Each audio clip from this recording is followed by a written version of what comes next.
బయట ఫుల్లుగా వర్షం పడుతుంది. ఇంత వర్షం పడుతున్నా ఇంకా కరెంట్ తీయలేదేంటబ్బా అని ఆలోచించేలోపే నైట్ డిన్నర్ టైమ్ అయిపోయింది.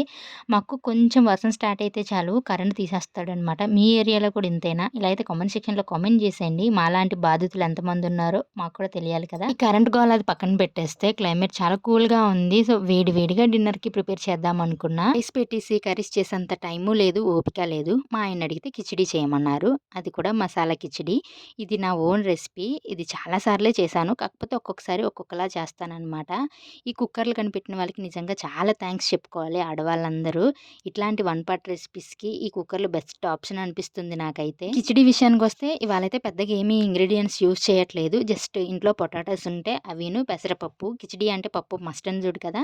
నేనైతే ఎక్కువ పెసరపప్పు యూజ్ చేస్తా. పెసరపప్పు, రైస్ ఒక హాఫ్ అన్ అవర్ ముందే సోక్ చేసి పెట్టుకున్నాను. మసాలా కిచిడీ అన్నాను కదా! అందుకోసమని బిర్యానీ మసాలా కూడా యూజ్ చేశాను. స్మెల్ అయితే చాలా వస్తుంది. టేస్ట్ ఇంకా నెక్స్ట్ లెవెల్ ఉందసలు. ఎందుకు కుకింగు బెస్ట్ థెరపీలా అనిపిస్తుంది. ఇప్పటి వరకు నేను నేర్చుకున్నవి అండ్ చేసిన వంటలన్నిట్లో కూడా నా అంతట నేను నేర్చుకున్నవే ఎక్కువ.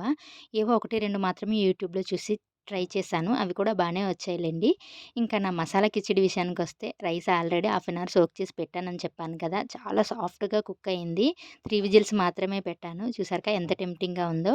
ఇంకా మా ఇంట్లో కిచిడీ అంటే ఎగ్ కంపల్సరీ ఉండాలనమాట. అవును, బయట క్లైమేట్ చాలా కూల్‌గా ఉంది కదా! ఇవాళ డిన్నర్‌లోకి మీరేం ప్రిపేర్ చేసుకున్నారు? అండ్ వీడియో నచ్చితే లైక్ చేయండి, కామెంట్ చేయండి అండ్ సబ్స్క్రైబ్ చేసుకోవడం అస్సలు మర్చిపోకండి. See you in the next video.